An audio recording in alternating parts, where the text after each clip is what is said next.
Okay. First, we cannot put the Palestinian and the Israelis in the same level because the Palestinian is under the occupation and Israelis is the occupied country that occupied the Palestinians since 65 years. So you cannot put these people in the same situation. That's people is suffering every day and people is killing them every day, destroyed their life every day. So you will never, you find Palestinian under the occupation will have a negotiation with the Israelis leaders. You have to end the occupation first, and then you have to talk about the negotiation.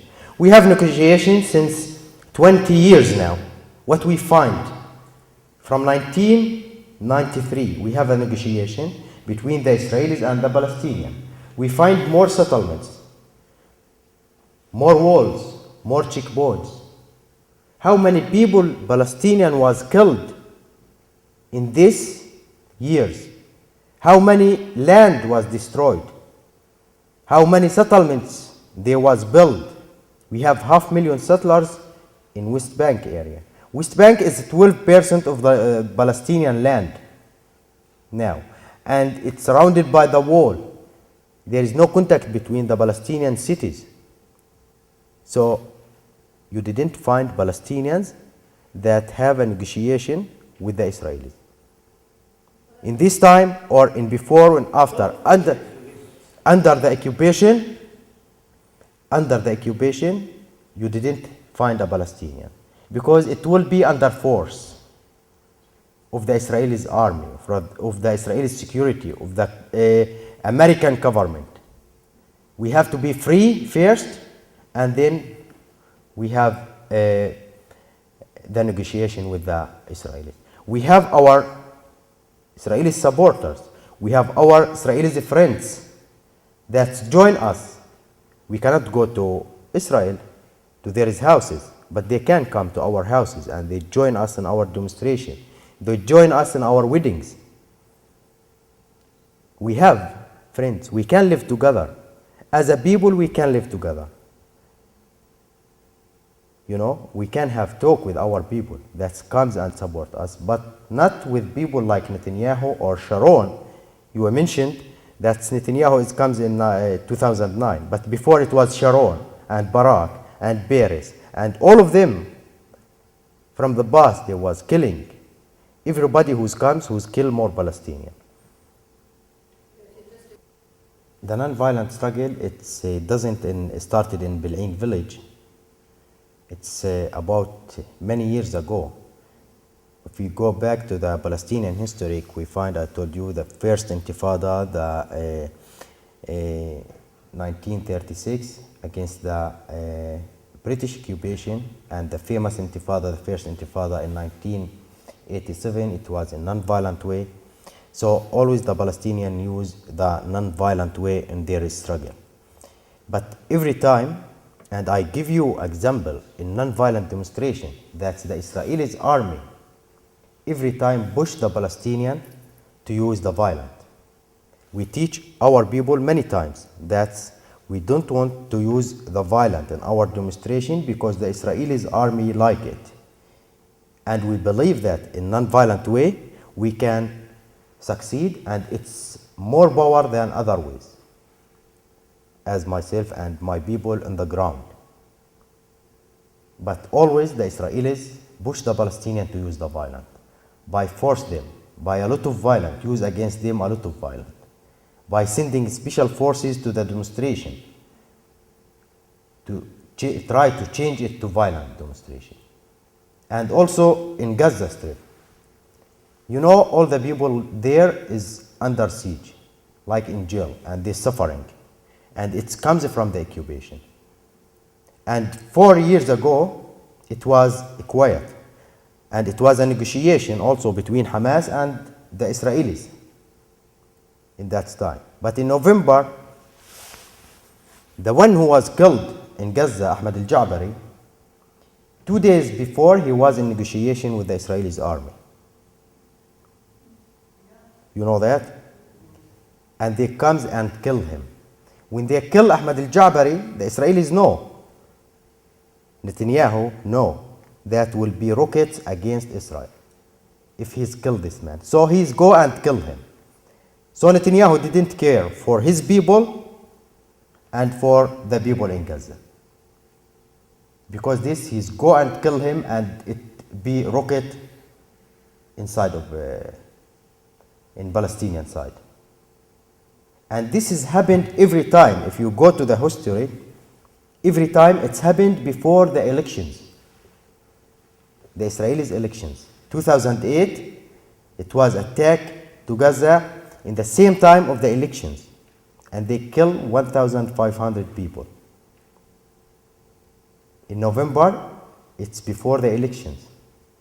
So it's mean that's who's killed more Palestinian, who's win in the elections. So every time, just we find the Israelis want violent to be in the Palestinian side. For many reasons. To show the Palestinian as a terrorist, and there is a propaganda in the world, and to have a reason to attack the people in the ground in front of the media. And now in the jails, as you mentioned, we have many of our people that's in hunger strike for 100 days. And they put them in jail under Israeli laws that we didn't have these laws in the world.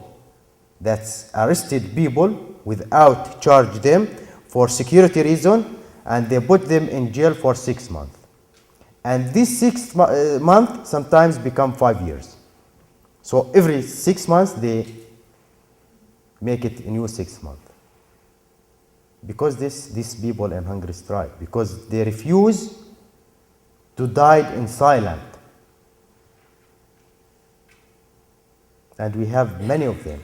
We have many of our people who was killed in jail, in hunger strike or by the Israeli security.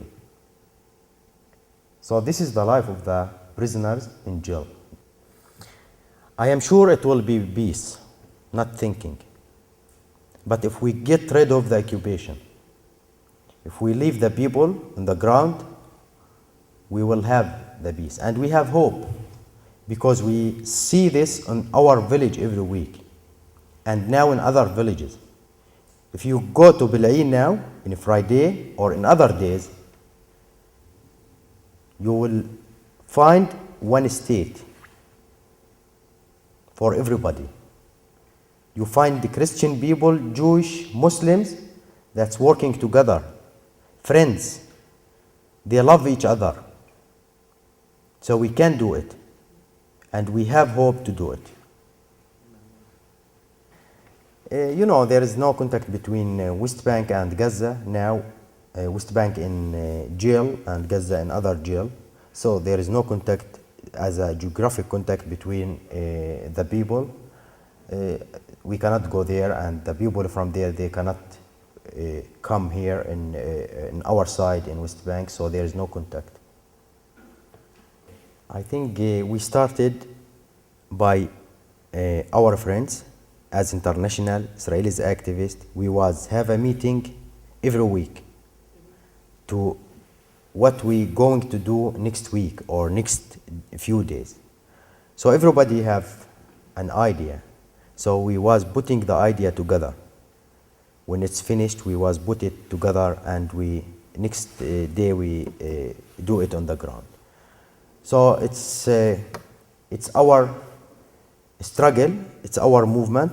The people call it non-violent, some people call it peaceful, the Israelis call it a violent. So we didn't know, you can say what's these demonstrations. But we didn't have a training before, or we didn't have course of non-violent resistance. As a grassroots resistance, we're living on the ground and we know what to do. I don't know how a person from outside as international, but we have them every week join us in our demonstration. We have them from all of the world that comes, and we see that every week that it's a grow in Europe, in United States, everywhere it's a grow. The Israelis activist is a small group in front of the Israelis population, but it's a grow also. We have started in 10 Israelis activists in the beginning, as in Bil'in, I remember. And after 1 year, we called for a big demonstration. It was 400 to 500 people. So now we have the Israelis activists in all the villages that's doing the same of Bil'in, weekly demonstrations. And we have a small group from Israelis activists who's refused to go to army as a young.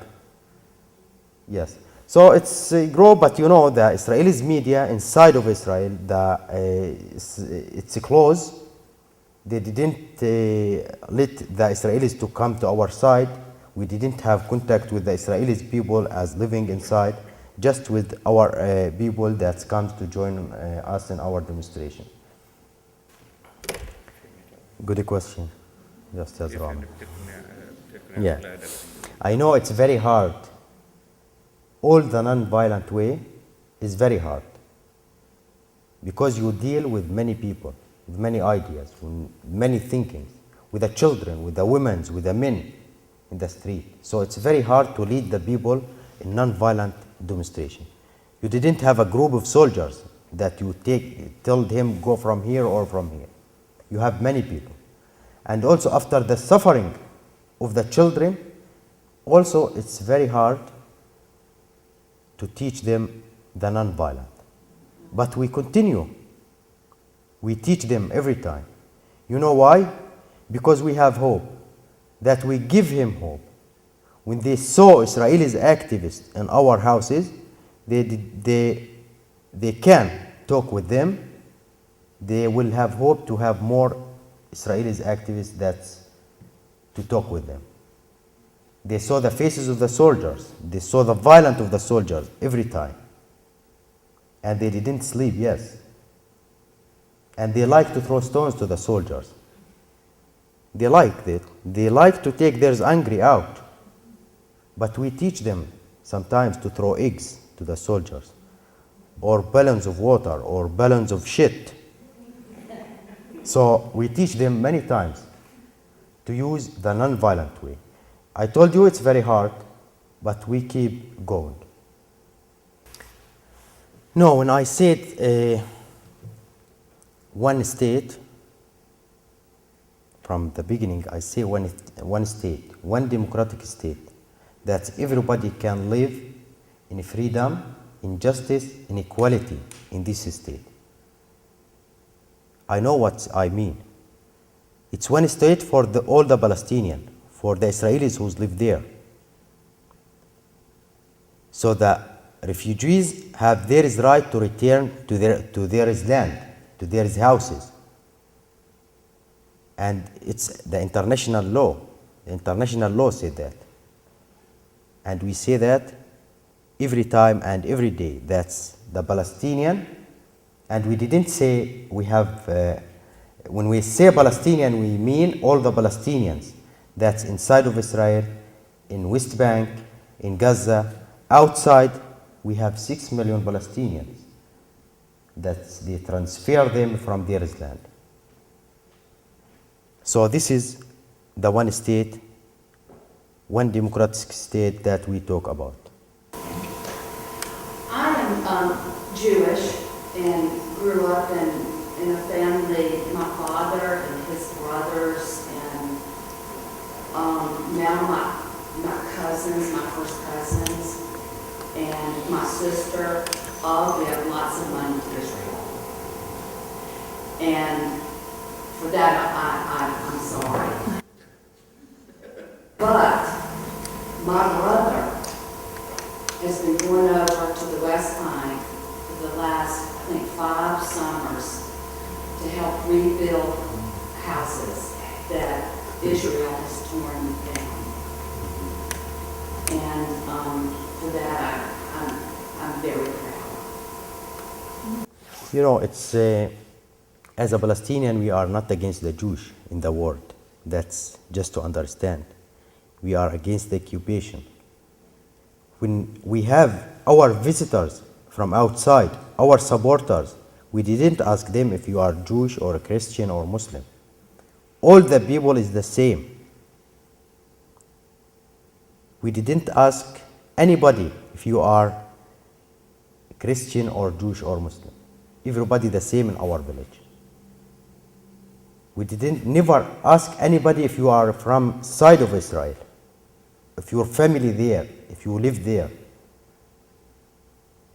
We deal with the people as a human people in our village and in other villages in Palestine. So we are not against the Jewish. And what's happened with the Jewish in the Holocaust, it's happened with us now by the Jewish, by the Israelis.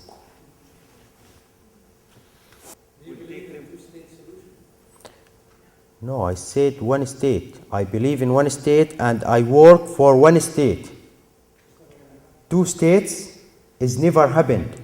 I told you. It's really a dead There is no two states. It's a dead end. I mean, with the West Bank, 70% of the West Bank is under settlements or military occupation. It's not feasible 12. at this time. 12%. Unless you're going to remove all these settlements. So that's my personal opinion. So we can live in one state. Yes, Ron? Yep. We can. It's finished.